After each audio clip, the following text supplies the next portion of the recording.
On vient d'arriver à la maison, tranquille. J'essaye de pas craquer, de pas manger des bêtises, donc j'essaye de manger que des bonnes choses pour mon bébé. Mais qu'est-ce que j'ai faim, c'est trop dur. Tu as toujours faim quand t'es enceinte. Plus il grandit, plus il a faim. C'est horrible. C'est mon petit bébé, ça. Ah oui, on est bien là. Ah oui. Il fait beau, hein. Trop cool. Pose-toi.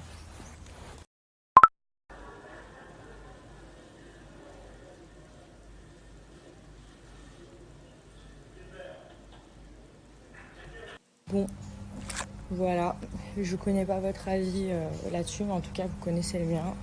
Moi, personnellement, dans ma famille, j'ai une famille de militaires et on a beaucoup de personnes, enfin, beaucoup. On a 2 personnes qui ont la Légion d'honneur et une personne qui a la médaille du mérite. C'est une femme. Donc, c'est une distinction qui est très grande, mais qui est pour un acte un truc incroyable, quoi. Donc, je suis assez choquée de voir que pour une histoire de foot, alors oui, effectivement, ils sont champions du monde et c'est très bien, c'est très bien. Je pense qu'ils sont assez remerciés avec leur salaire ou avec même les distinctions qu'ils vont avoir ou juste les postes qu'ils peuvent pourvoir maintenant dans le foot.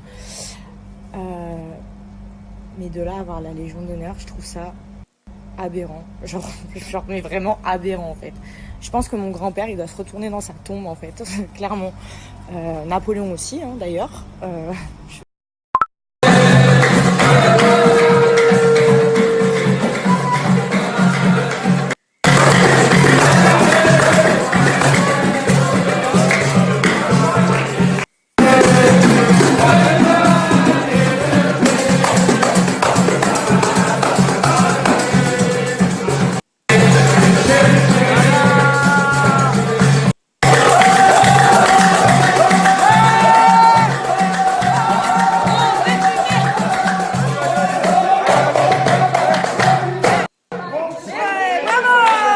Est-ce que tu comptes lâcher ton téléphone pour l'anniversaire de Jazz? Bah oui, c'est sûr.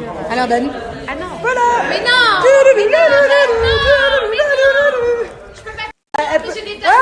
Là, elle peut faire un marathon pour récupérer ça. Mais non, mais je déconne. Mais par contre, je m'en servirais moi. Ça, mes amours. Ça, si vous saviez. Combien est-ce qu'il vaut ce téléphone? Ah ouais, là, Combien tu payes pour le récupérer? Ah ouais, non, non. Anniversaire. Joyeux anniversaire. Bon, je viens de finir l'épisode de Moutir. Je reçois plein de messages très très gentils et je vous remercie énormément parce que vraiment c'est un truc de fou.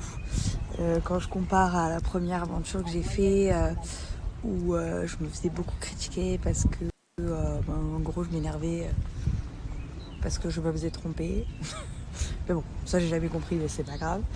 Là j'ai vraiment beaucoup de messages similaires qui me disent que vous aimez mon naturel, mon franc-parler, que je suis très simple, etc. Je suis très très contente d'avoir ce genre de compliments parce que c'est le genre de compliments qui me font vraiment plaisir. Ensuite, je reçois quelques critiques gentilles qui me disent qu'en gros, c'est pas cool comme je parle à Ilan et que il mérite pas, qu'on voit pas vraiment d'autres faire quelque chose et que en gros, c'est pas normal que je crie comme ça sur lui, etc. Sachez que vous ne voyez pas tout. Que, alors certes, j'ai été très dure avec lui et c'est loin d'être fini.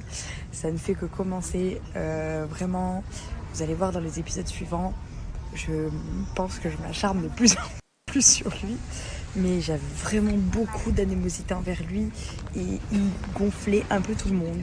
Alors quand je vois, oui Ilona, t'es trop gentille avec tout le monde, pour que tout le monde t'aime bien et tu t'en prends Ilan.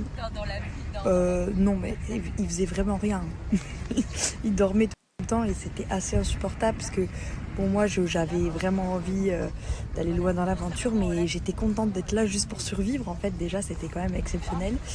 Donc du coup ça me gonflait en fait qu'il fasse rien, qu'il fasse ni le feu, c'était toujours moi qui allais chercher à manger, c'était toujours moi qui essayais de faire le feu, c'était toujours moi qui... Enfin voilà, lui il faisait jamais rien, ça me fatiguait. Et puis avec Ilan c'est notre relation, on est comme ça. Moi je sais que si je lui gueule pas dessus, il comprend rien. C'est comme un enfant, Ilan. l'heure d'aujourd'hui, je l'aime énormément. C'est quelqu'un qui a un très très bon fond et quelqu'un que j'estime beaucoup. Mais même si je l'aime énormément à l'heure d'aujourd'hui, il n'empêche pas que je lui raccroche au nez toutes les 5 minutes et que je le bloque une fois sur deux des réseaux sociaux. Parce que Ilan, c'est comme ça. On est comme ça, lui et moi, on est chien et chat. Chien et chat, monsieur. Maintenant je zozote. On est comme... tout le monde nous dit un vieux couple, mais voilà, on est comme ça. Et du coup, c'est vrai que dans une aventure de survie où j'ai pas mon confort, pas de nourriture, qu'il m'empêche d'aller à l'épicerie et qu'en plus de ça, il se la raconte sur la plage en disant moi je suis le king, et qu'il se lève même pas pour faire du feu, ça me fait péter les plombs. Voilà. Donc vous n'êtes pas au bout d'entendre ma voix gueuler sur lui parce que c'est loin d'être fini. Mais voilà. Enfin voilà, et puis moi il faut dire que j'ai pas une grande capacité à prendre sur moi, donc évidemment quand j'ai faim et quand je suis dans un milieu hostile, je pète un câble, voilà, des fois pour rien, des fois pour quelque chose, mais c'était sur Ilan en fait, parce que sur Ilan, c'est Ilan quoi. En fait, juste un truc. Avis à tous nos amis musulmans. On tenait à vous féliciter pour le ramadan. Voilà, c'est le dernier jour. Enfin, c'était hier le dernier jour, apparemment. Aujourd'hui, c'est la fête. Le live. Ouais, je connais pas tout, mais en tout cas, je suis bravo, félicitations à tous. Et c'est énorme. C'est parce que, apparemment, comme mes amis m'ont expliqué, en fait, on se met dans la peau des pauvres en faisant ça. Donc, vraiment félicitations parce que je connais pas beaucoup de personnes qui auraient le courage de le faire. Donc, surtout pour ceux qui travaillent dur et tout. Ouais, ça va être très dur. Ouais. Quand tu travailles, à la limite, quand tu travailles pas, bon, ça va être dur. Mais alors quand tu travailles, et la chaleur et tout. Moi à l'époque, il y a des gens, mais c'était des héros pour moi. On faisait les vendanges et ils faisaient le ramadan en plein vendange, en plein été. Donc vraiment félicitations à vous tous et même à ceux qui ne travaillent pas, c'est pas grave. Donc voilà.